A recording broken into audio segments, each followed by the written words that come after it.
Muy buenas noches a todas y todos. Es un honor encontrarme esta noche en la Academia Mexicana de Cirugía. Agradezco sin duda al académico doctor Francisco Javier Ochoa Carrillo por recibir al Consejo Nacional para el Desarrollo y la Inclusión de las Personas con Discapacidad esta noche, por supuesto al doctor Ibarra por su amable invitación, y es un gusto también compartir esta sesión con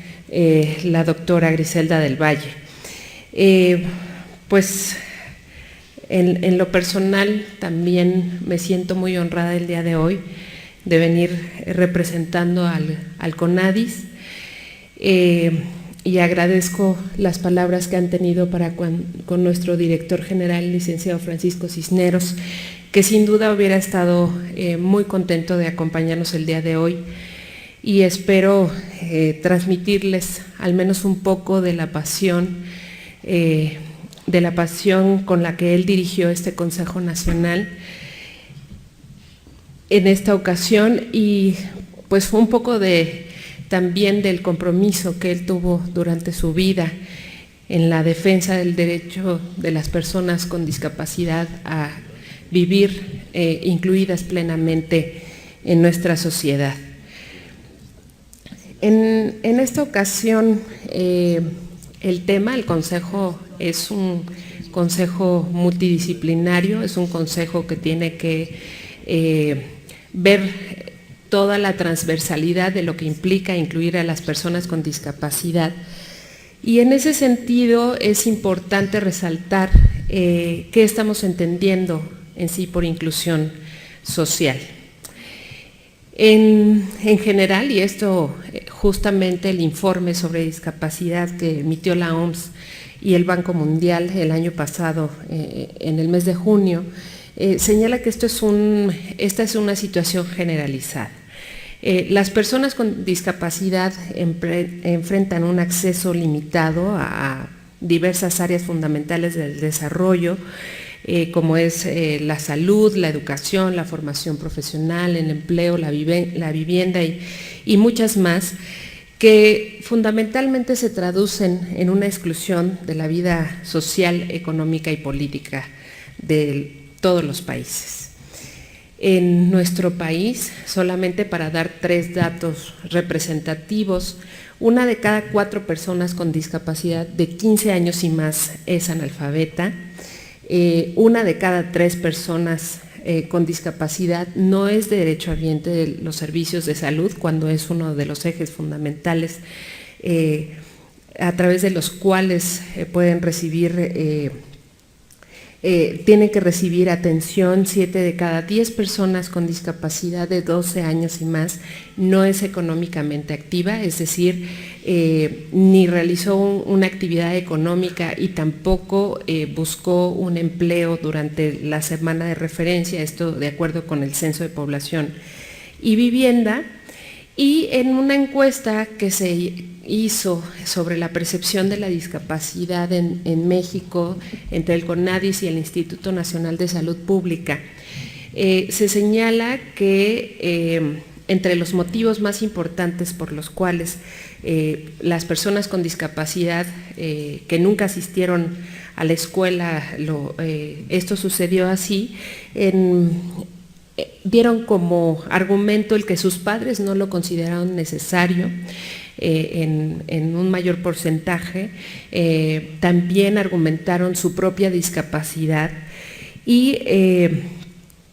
como otro argumento estuvo la falta de dinero, ¿no? O sea, las personas con discapacidad no tienen en general en su horizonte de expectativas las mismas que tendríamos las personas sin discapacidad en derechos tan fundamentales como la educación. Y bueno, hay una realidad innegable respecto a la discapacidad asociada a la pobreza. Por una parte, la pobreza tiende a generar discapacidad en la población, y la discapacidad, debido a los gastos adicionales que implica su atención, suele generar pobreza en las familias. Entonces, concretamente el Banco Mundial señala que el 20% de la pobreza en el mundo está asociada a la discapacidad. Entonces, ante este escenario, surge un nuevo marco conceptual en torno a la discapacidad, alentado sobre todo por la Convención sobre los Derechos de las Personas con Discapacidad de las Naciones Unidas, de la cual México orgullosamente fue promotor. Y esta convención parte de una definición de la discapacidad, a través de la cual se señalan dos componentes fundamentales. Por una parte, la funcionalidad de una persona, pero por otra parte también el ambiente y la organización social. En ese sentido, como ya lo había mencionado el doctor Ibarra, hay un cambio del modelo médico en el cual la discapacidad solamente se concebía como originada, teniendo un origen biomédico, y entonces todas las acciones y las políticas públicas estaban orientadas a lograr la cura, entrecomillada, y un modelo social en el cual la discapacidad es el resultado de las limitaciones con respecto al entorno, ¿no? Y en ese sentido las acciones están enfocadas fundamentalmente al ejercicio de los derechos humanos. En ese sentido, bueno, pues otro elemento fundamental que hace un cambio en la concepción de la discapacidad es la clasificación internacional del funcionamiento de la discapacidad y de la salud, que tiene un antecedente en la clasificación internacional de deficiencias, discapacidades y minusvalías, que en este primer modelo se estaba partiendo de la enfermedad o alteración que podría generar impedimentos o deficiencias que limitaban fundamentalmente la funcionalidad, la discapacidad entendida como una restricción en el desarrollo de actividades, y la minusvalía como desventaja social ante esas limitaciones. Sin embargo, con la CIF entramos en un modelo biopsicosocial que es multidimensional y en el cual básicamente tenemos efectivamente deficiencias asociadas a funciones y estructuras corporales que exactamente requieren un tratamiento médico, pero también hay limitaciones en las actividades y en la participación asociadas a la capacidad y el desempeño de las personas, que requieren en ese sentido rehabilitación e incorporación a programas de trabajo, educación, etcétera, pero también están los factores ambientales. Y en ese sentido puede haber barreras o facilitadores para que las personas puedan desarrollarse en los diferentes ámbitos de la vida social con mayor o menor dificultad. Y en ese sentido hay este cambio de modelo, este cambio de concepción, en el cual si bien la deficiencia es el punto de partida de cualquier discapacidad, pero lo que termina de definirla tiene que ver justo con la participación, el desarrollo y el desarrollo de actividades. En este cambio se entiende que el modelo anterior era excluyente en el sentido de que pensaba que solo un grupo podía tener o presentar alguna discapacidad, y ahora en este modelo multidimensional cada persona puede enfrentar alguna discapacidad en algún momento de su vida, no es un grupo, una minoría, un sector aislado. También se pasa de una escala categórica a una escala continua, en donde esta combinación de factores es la que determinará la clasificación del funcionamiento.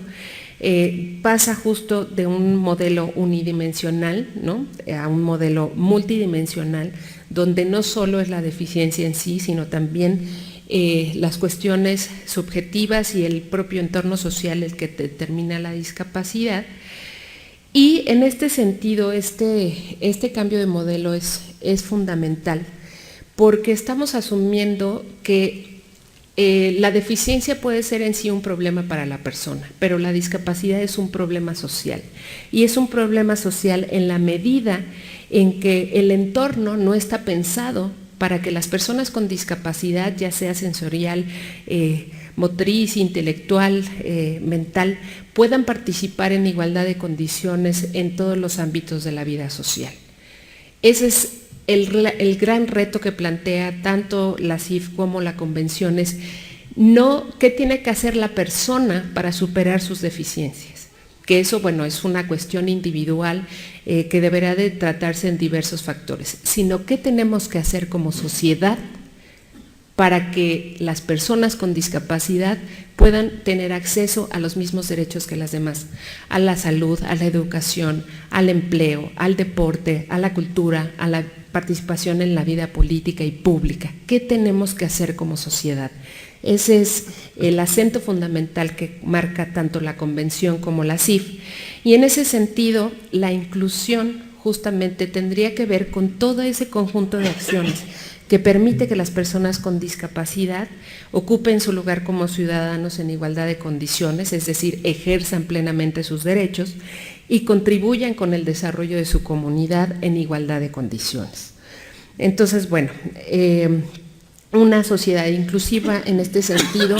no es aquella que se preocupa por alcanzar la normalidad. Mucho se ha asociado la discapacidad con anormalidad, con incapacidad, con enfermedad, y en realidad este nuevo concepto de la inclusión parte de que la discapacidad es una condición humana como muchas otras y que en ese sentido no puede ser una limitante para el ejercicio pleno de los derechos y para la inclusión en el desarrollo. Hay una serie de elementos que la Convención considera centrales para alcanzar la inclusión, que pasan por una parte por los ajustes razonables, que son aquellas modificaciones o adaptaciones necesarias y adecuadas a diferentes niveles, ya sea en las tareas, en la propia infraestructura, en los procesos, y que no impliquen una carga desproporcionada, sean necesarias para un caso particular. No hay que hacer, no necesariamente se tienen que hacer ajustes en todos los sentidos y en todos los ámbitos,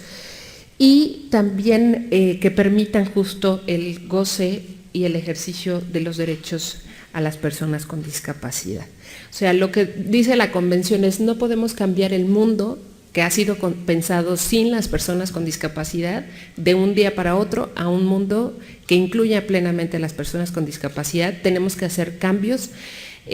los tenemos que hacer progresivamente, pero son ineludibles. Además, otro aspecto es la accesibilidad, ¿no?, que está asociada a la eliminación de barreras, pero cuando pensamos en accesibilidad solemos, no sé, pensar en rampas, en señalamientos, y lo que estamos hablando es no solamente de acceso a los espacios, sino también de acceso a la comunicación y a la información. El diseño universal también es otro elemento fundamental, ya que es un paso atrás de la accesibilidad. En la accesibilidad tenemos que eliminar barreras, tenemos que hacer adaptaciones, pero el diseño universal implica que desde justo el diseño de las cosas, de los procesos, de las tareas, de la infraestructura física, de las comunicaciones, estemos pensando que que puedan ser usadas por todas las personas con y sin discapacidad. Otro elemento central es la autonomía y la independencia. El reconocer la autonomía y la independencia de las personas con discapacidad. De verdad, las imágenes que tenemos de las personas con discapacidad generalmente pensamos en que son personas dependientes, que no pueden hacer cosas y que necesitan de alguien más para realizarlas. Pero en realidad, las personas con discapacidad tienen, como cualquier otra persona, derecho a tener autonomía e independencia en su desplazamiento, en elegir su residencia, vivir en comunidad. No tienen por qué estar aisladas o institucionalizadas necesariamente, tener acceso a las instalaciones y servicios comunitarios, poder tener movilidad personal con la mayor independencia, ejercer su capacidad jurídica, su toma de decisiones con los apoyos que requieran para ello. Y otro elemento fundamental para alcanzar la inclusión es la toma de conciencia. Quizás este es el elemento más importante que promueve la Convención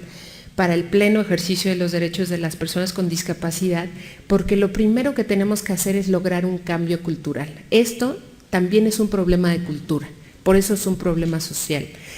Lograr la sensibilización de la sociedad, pero incluso de las propias personas con discapacidad y de sus familias,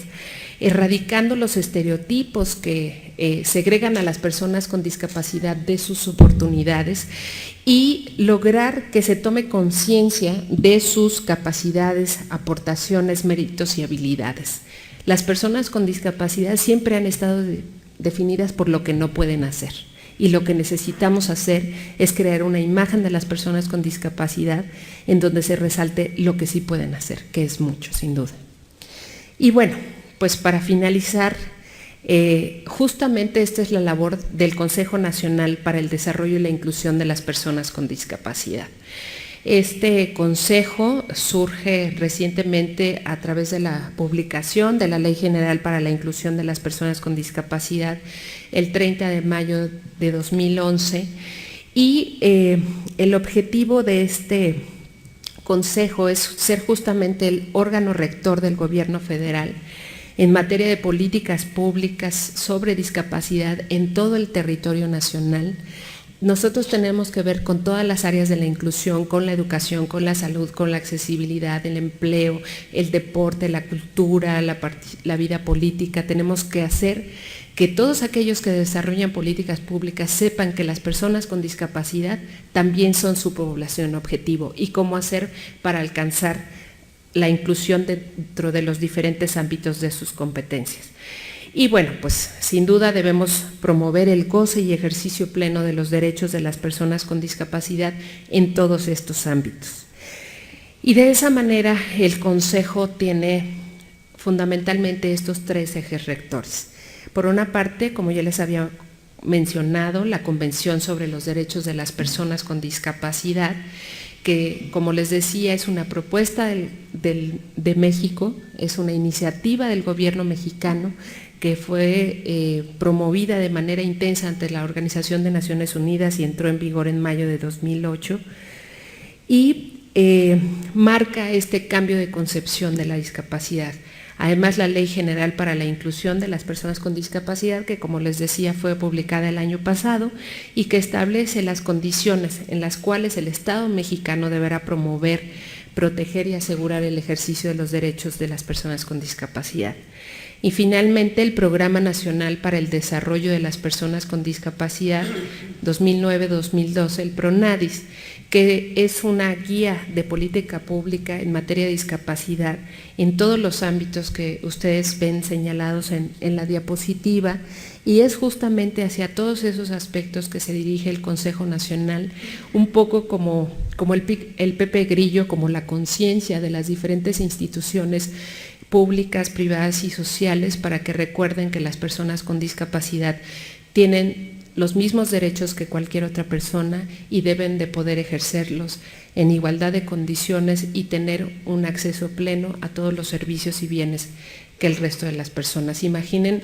lo que ustedes hacen cada día para llegar a sus trabajos, a sus escuelas, ¿no?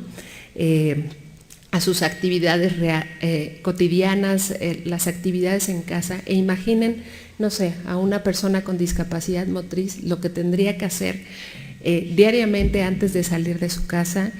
lo que tendría que hacer para abordar un transporte público. Los taxis a veces no quieren detenerse si ven a una persona con silla de ruedas, si quisiera llegar a una entrevista de trabajo y el lugar no es accesible o las personas tienen prejuicios. Y uno se pregunta por qué las personas con discapacidad tienen que hacer tantas proezas para ser tomadas en cuenta y nosotros podemos hacer esas mismas cosas sin ninguna dificultad día a día.